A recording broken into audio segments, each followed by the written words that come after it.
हम 1 लाख बार चिल्लाएंगे। तुम्हारी हैसियत नहीं है कि तुम हिंदुओं का आवाज दबा दोगे।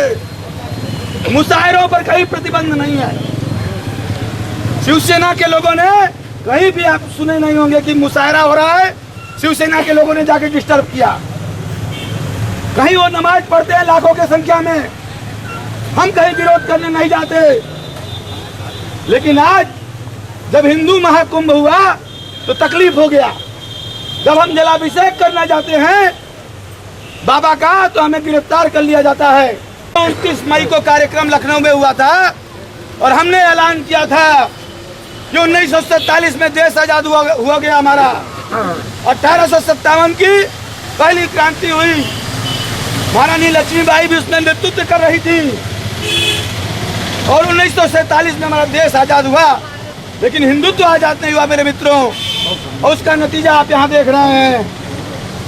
यहाँ कोई टोपी वाला नहीं दिख रहा है, यहाँ सिर्फ खाकी टोपी वाले दिख रहे हैं। सफेद टोपी वाला कोई विरोध करने वाला नहीं दिख रहा है।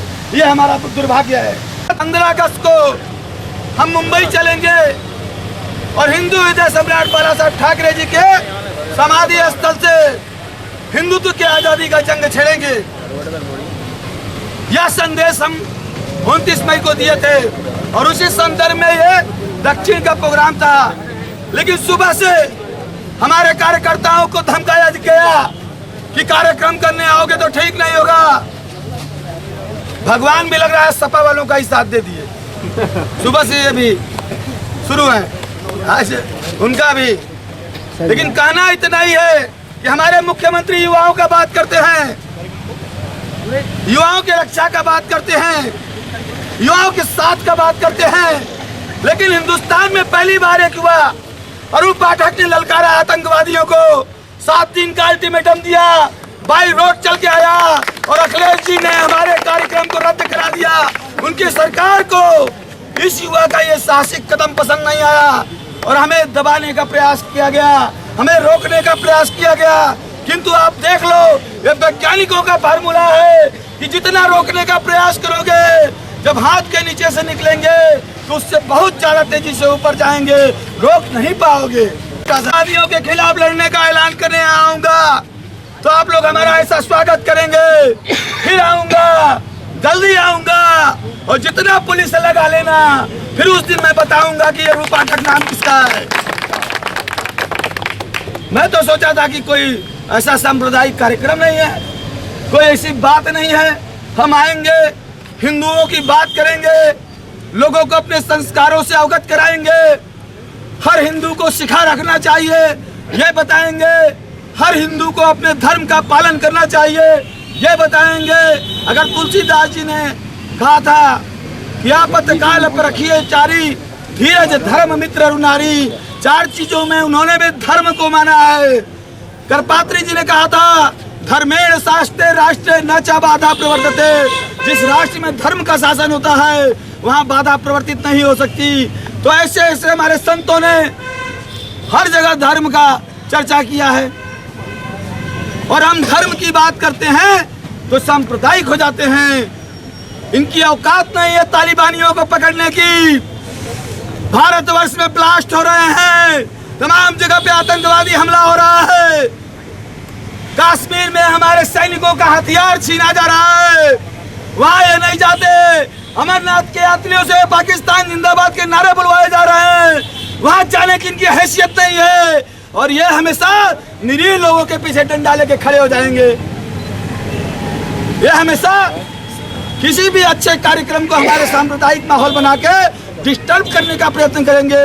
तो अगर आप चाहते हैं कि भविष्य में ऐसा ना हो, अगर आप चाहते हैं कि हिंदुत्व स्वतंत्र रहे, यदि आप चाहते हैं कि हिंदुओं के त्योहारों को सही ढंग से मनाया जाए, यदि आप चाहते हैं कि हमारे बहु बेटियों का इज्जत सुरक्षित रहे, यदि आप लव जिहाद से मुक्ति चाहते हैं तो आपको चलना पड़ेगा मुंबई। हिंदू हृदय सम्राट के समाधि स्थल से हम हिंदुत्व की आजादी का जंग छेड़ेंगे और हमें निरंतर विश्वास है, हमें पूरा विश्वास है कि एक दिन जीत हमारी होगी। हमें कोई न दबा पाएगा न कोई रोक पाएगा। भगवान ने भी साथ छोड़ दिया, लेकिन आप लोगों ने मेरा साथ नहीं छोड़ा। इसलिए मैं आप सभी को धन्यवाद देता हूँ, आप सभी का बार बार धन्यवाद देता हूँ, वंदन करता हूँ, अभिनंदन करता हूँ कि हमारे कुछ तो ऐसे यहाँ पे हिंदू अभी जागृत है बुंदेलखंड के धरती पर, जो बरसात से नहीं डरते, जो गोलियों से नहीं डरते, जो आतंकवादियों की धमकियों से नहीं डरते और जो पुलिस और प्रशासन से नहीं डरते। ताला बंद करने के बाद भी मेरे साथ यहाँ खड़े हैं। मैं आप लोगों का फिर से हृदय से धन्यवाद देता हूँ। हमारे युवाओं की बात करने वाले युवा मुख्यमंत्री से खुले मैदान से कहना चाहता हूँ कि अखिलेश जी, हमें तो लगा था कि हम तालिबानियों को चैलेंज करके जाएंगे तो आप युवाओं को प्रोत्साहित करेंगे, आपकी पुलिस हमारा मान बढ़ाएगी, लेकिन घिन आता है, धिक्कार है आपके ऊपर कि आपने हिंदुओं का मनोबल गिराया, आतंकवादियों का मन बढ़ाया और इसका जवाब हम आपको 2017 में देंगे। आना फाड़ा फैला के हिंदुओं के घर, हम बात ही नहीं करते शिवसेना का। आना आओगे भीख मांगने ना हिंदुओं के यहाँ, आना भीख मांगने, इसका जवाब वोट के रूप में देंगे तुमको हिंदू। लेकिन वो किसी ऐरे गैरों को वोट दे देंगे, वो अपना वोट बर्बाद कर देंगे। लेकिन अखिलेश यादव, ध्यान से सुन लेना, तुम्हारा साइकिल पंचर होगा इस उत्तर प्रदेश की धरती पर 2017 में। तुम्हारा साइकिल को पंचर होने से तो बचा नहीं सकता। ये तो अभी भी टाइम है अखिलेश जी, जब आप टाई लगा के स्कूल जाते होंगे तब ये पाठक लाठी खा के जेल जाता था।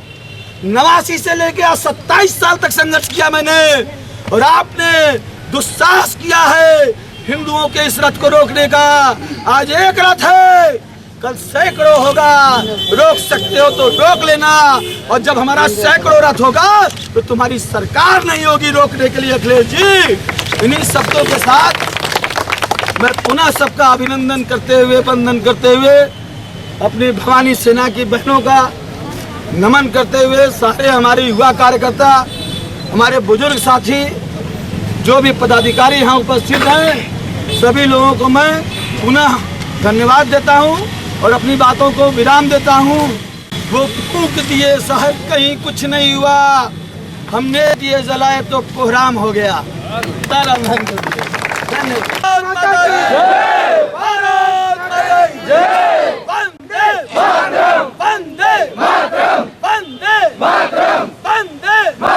शिवसेना जिंदाबाद, शिवसेना जिंदाबाद, शिवसेना जिंदाबाद।